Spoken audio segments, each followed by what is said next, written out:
মুসলিম দলিত আদিবাসী এদের বেছে বেছে মানে খুন করবে, এদের অধিকারটা কে দিয়েছে? ওই আওয়ামী লীগের কুচকে আমি আওয়ামী লীগ করি না, কিন্তু আমি যুবলীগ করি। আওয়ামী লীগ আমি ভালোবাসি, আওয়ামী লীগ করি। জয় বাংলা, জয় বঙ্গবন্ধু। এরা আওয়ামী লীগের পেদা। ये हमारी मांग है, नहीं तो पूरा वीसा बंद करो और एक्सपोर्ट इंपोर्ट परमिट इशू बंद करो। শুভেন্দু বাবু, আমি কিন্তু আমার ঘাট থেকে নেমে আপনাকে পাড়া দিয়ে মেরে ফেলবো। এখানে আমাকে মারতে হবে না, আমার বাংলাদেশের মানুষকে মারতে হবে না, আপনাকে আপনার কলকাতার মানুষরাই পাড়া দিয়ে মেরে। ভারতীয় দাদাদের এইবার শরীরে আগুন ধরে গেছে। ভারতীয় দাদাদের শরীরের মধ্যে কেমন যেন কেরোসিন তেল ঢেলে দিয়ে যদি আগুন দেওয়া হয়, তার যেভাবে পড়তে থাকে মনের মধ্যে ওইভাবে পড়তে আছে। যেমন জয়মসিং কৃষ্ণকে ধরার পরে, ইস্কন নেতাকে ধরার পরে একের পর এক তারা যে কাণ্ড চালিয়ে যাচ্ছে, সেই কাণ্ডতে হয়তো সারা পৃথিবীর লোক বুঝতে পারতেছে এটা তাদের পরিকল্পিত ঘটনা। প্রিয় দর্শক, একের পর এক বাংলাদেশের উপরে যে সমস্ত কথা ছুড়ে মারতেছে, এতে যেমন ভারত এবং বাংলাদেশের মধ্যে একটি ছিন্ন বিচ্ছিন্ন একটি সৃষ্টি তৈরি হচ্ছে। প্রিয় দর্শক, এখানে যেমন ধর্মীয় অনুভূতিতে যেভাবে আঘাত আনতেছে, যারা চাচ্ছে মুসলিমরা আমাদেরকে, বাংলাদেশে যে সাধারণ জনগণ আছে তাদেরকে উস্কাই দিতে, কিন্তু ভারতীয় দাদা আপনাদেরকে উদ্দেশ্য করে বলতেছি, বাংলাদেশের সাধারণ মুসলমান এবং এই মুসলিমরা কিন্তু আপনাদের মতো মাথা গরম করা লোক না।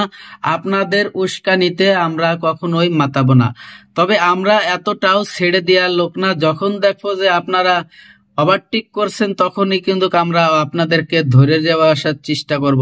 যেমন আপনারা আজকে যে কাণ্ডটি করেছেন, আপনারা বুঝতে পারবেন যে বিভিন্ন গণমাধ্যমে আপনাদের হেডলাইনটা কি হয়েছে, আপনারা বুঝতে পারতেছেন। ভারত থেকে যে হাই কমিশন ভেঙে দেওয়া হয়েছে, এখানে পুলিশ প্রশাসন, ভারতীয় যে পুলিশ প্রশাসন ছিল, তারা কিন্তু একবারে নিরাপত্তা ভূমিকা পালন করেছে।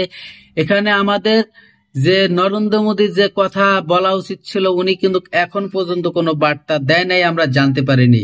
প্রিয় দর্শক, উনি কি এটাকে আসলে ধামাচাপা দেওয়ার জন্য কোনো চেষ্টা করতেছে, না উনি ইচ্ছাকৃতভাবে ঘুমিয়ে আছে, যেটা দেখতে পাচ্ছে না? উনি ইচ্ছা করলেও সেটাকে দেখতে পারতেছে না। প্রিয় দর্শক, একের পর এক যে ঘটনা ঘটতেছে বাংলাদেশের উপরে, ডক্টর মোহাম্মদ ইউনূসকে নিয়ে যে সমস্ত মন্তব্য করতেছে, চলুন আমরা সেই বিস্তারিত সেই ভিডিওগুলো দেখে আসি। ভিডিওতে যাওয়ার আগে ছোট্ট করে একটি রিকোয়েস্ট করব, দর্শক আপনি যদি আমার চ্যানেলের নতুন বন্ধু হয়ে থাকেন, ভালো লাগলে চ্যানেলটিকে সাবস্ক্রাইব করে ভিডিওগুলো লাইক কমেন্ট শেয়ার করে দেবেন। ये हमारी मांग है, नहीं तो पूरा वीसा बंद करो और एक्सपोर्ट इंपोर्ट परमिट इशू बंद करो। ইসকন নেতা চিন্ময় কৃষ্ণ দাসকে গ্রেপ্তারের প্রতিবাদে মাঠে নেমেছে বিজেপির পশ্চিমবঙ্গ শাখা। রীতিমতো হুমকি ধামকি দিতে শুরু করেছে বিজেপি। তবে কি অবস্থান পশ্চিমবঙ্গের ক্ষমতাসীন দল তৃণমূল কংগ্রেস এবং মমতা ব্যানার্জির? কারণ সব সময়ই বিজেপির বিরুদ্ধে অবস্থান নেন মমতা। এই ইস্যুতে কি বাংলাদেশের পক্ষে দাঁড়াবেন মমতা ব্যানার্জি? পশ্চিমবঙ্গের বিজেপি নেতা শুভেন্দু অধিকারী শুধু বাংলাদেশিদের প্রবেশই নয়, ঢাকার সাথে সব ধরনের পণ্য আমদানি রপ্তানি বন্ধেরও হুঁশিয়ারি দিয়েছে। সোমবার থেকে পেট্রোপোল বন্দরে আমদানি রপ্তানি বন্ধ করা সহ এক গুচ্ছ কর্মসূচির ঘোষণা দিয়েছে বিজেপি। বুধবার বাংলাদেশ ডেপুটি হাইকমিশনের সামনে ব্যাপক বিক্ষোভ করেছে দলটি। উপদূতাবাস পর্যন্ত দলের নেতাকর্মী বিধায়কদের নিয়ে মিছিল করেন শুভেন্দু। সেখানে গিয়ে একটি স্মারকলিপি জমা দেন। সেখানেই ভারত সরকারকে বাংলাদেশের ভিসা বন্ধ করা, আমদানি রপ্তানির অনুমতি বন্ধ করার দাবি জানিয়েছেন তিনি।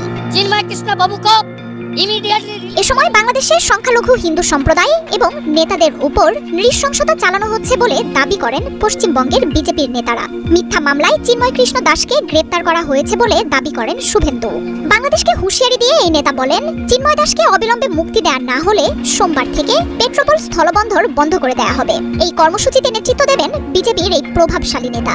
ঢাকার সাথে পণ্য আমদানি রপ্তানি বন্ধে ভারত সরকারকে সিদ্ধান্ত নিতে দাবি জানান তিনি। और एक्सपोर्ट इंपोर्ट परमिट इशू बंद करो। শুধু পণ্য সরবরাহ বন্ধই নয়, বাংলাদেশিদের জন্য ভারতের সব ধরনের ভিসা বন্ধ করা উচিত বলে জানান শুভেন্দু। শেখ হাসিনার সরকারের পতনের পর বাংলাদেশিদের জন্য ভিসা বন্ধ রাখলেও শিক্ষার্থী ও মেডিকেল সেবার জন্য ভিসা দিচ্ছে ভারত। প্রতি বছর বাংলাদেশ থেকে কয়েক লাখ মানুষ কলকাতা সহ ভারতের বিভিন্ন হাসপাতালে চিকিৎসা নিতে যান। তবে এবার চিকিৎসার প্রয়োজন হলে বাংলাদেশিদের পাকিস্তানের লাহোর বা করাচিতে যেতে বলেছেন শুভেন্দু। हिंदू को कतलाना बंद करो। বুধবারের বিক্ষোভে বাংলাদেশের স্বাধীনতা যুদ্ধে ভারতীয় সেনাবাহিনীর অবদানের কথা বাংলাদেশিদের স্মরণ করতে বলেন শুভেন্দু। চিন্ময় দাসকে মুক্তি দেওয়া না হলে ১৬ ডিসেম্বর কলকাতায় ব্যাপক আকারে বিজয় দিবস উদযাপন এবং মহাসমাবেশেরও ঘোষণা দেন এই নেতা। जोरदार विरोध करेगा, आगे भी विरोध होगा। বৃহস্পতিবার দুপুর ২টায় বঙ্গীয় সনাতন হিন্দু সমাজ জমায়েতের আয়োজন করেছে। কোনো রাজনৈতিক কর্মসূচি নয় দাবি করে সকলকে এই সমাবেশে যোগ দেওয়ার আহ্বান জানিয়েছেন বিরোধী দলীয় নেতা শুভেন্দু। আগামী দিনে এই আন্দোলনের ঝাঁজ আরও বাড়বে বলে হুঁশিয়ারি দেন বিজেপি নেতারা। পশ্চিমবঙ্গের পাশাপাশি বাংলাদেশের সীমান্ত সংলগ্ন ত্রিপুরার রাজধানী আগরতলায় বাংলাদেশ পরিস্থিতি নিয়ে বিক্ষোভ হয়েছে। का रिलेशन अच्छा करो इमीडिएटली। এদিকে বাংলাদেশকে নিয়ে নরেন্দ্র মোদীর কেন্দ্রীয় সরকারের সাথে একাত্মতা জানিয়েছে পশ্চিমবঙ্গে মমতা বন্দ্যোপাধ্যায়ের তৃণমূল কংগ্রেস। দিল্লিতে শীতকালীন অধিবেশন চলাকালে পার্লামেন্টের বাইরে তৃণমূল নেতা অভিষেক বন্দ্যোপাধ্যায়কে প্রশ্ন করা হলে বাংলাদেশের এই ঘটনাকে দুর্ভাগ্যজনক বলে জানান তিনি। বাংলাদেশের পরিস্থিতি নিয়ে ভারত সরকার যা অবস্থান নেবে তাকেই তৃণমূল সমর্থন করবে বলেও জানান অভিষেক। বাংলাদেশের বেনাপোল ও ভারতের বনগাঁর পেট্রোপোল স্থলবন্দর দিয়ে প্রতিদিন পণ্যবাহী ৫৫০ থেকে ৫০০ ট্রাক চলাচল করে। দক্ষিণ এশিয়ার বৃহত্তম এই স্থলবন্দর ঢাকা দিল্লি বাণিজ্যের জন্য মহা গুরুত্বপূর্ণ। প্রতি বছর গড়ে ২২ লাখ মানুষ এই সীমানা দিয়ে দুই দেশে যাতায়াত করে। মার্জিয়া রাজাকার এবং পাকিস্তানি চোরদের সঠিক উত্তর দেওয়ার ব্যবস্থা এপার থেকে পুরো ভারতীয়রা করবে। শুভেন্দু বাবু, আমি কিন্তু আমার ঘাট থেকে নেমে আপনাকে পাড়া দিয়ে মেরে ফেলবো। এখানে আমাকে মারতে হবে না, আমার বাংলাদেশের মানুষকে মারতে হবে না, আপনাকে আপনার কলকাতার মানুষরাই পাড়া দিয়ে মেরে ফেলার জন্য দাঁড়িয়ে গেছে। অলরেডি ভারতের অনেক নেতা আপনার বিরুদ্ধে দাঁড়িয়ে গেছে। আমি দেখেছি আপনার ভারতে আপনার রাজনীতি আপনি হারাবেন। সময় থাকতে ভালো হয়ে যান। হাসু আপাকে আপনারা আশ্রয় দিয়ে উস্কায়েন না ভাই, সম্পর্ক ভালো রাখেন। আমরা আপনাদের সাথে সম্পর্ক ভালো রাখবো। আপনি যদি পারেন আমার বাংলাদেশকে আবার পাকিস্তানে নিয়ে যান, পাকিস্তানের সাথে পশ্চিম পাকিস্তান আর পূর্ব পাকিস্তান এক করেন। আপনাকে ডান দিক থেকেও গুলি করবো, বাম দিক থেকেও গুলি করবো। আমরা করেন, এক করেন আপনারা। এখন ভাই দেখলাম আমার বাংলাদেশের পতাকা ভারতের বাংলাদেশের দূতাবাসের সামনে পুড়ে ফেলা হয়েছে। আপনারা কি বলতে চান আমাদেরকে? আমাদেরকে উগ্রতা ছড়াতে চান? আমরা তোমাদের মতো উগ্র নয় ভাই, আমরা ভালোবাসতে জানি। কিন্তু তাই বলে এ নয় আমরা নরম, নয়, আমরা শক্তিশালী। আমরা দেখছি আপনারা কি করেন। আমরা প্রতিবেশী হিসেবে প্রতিবেশীকে যতটা ছাড় দিয়ে দেখা যায় ততটাই ছাড় দিয়ে দেখছি।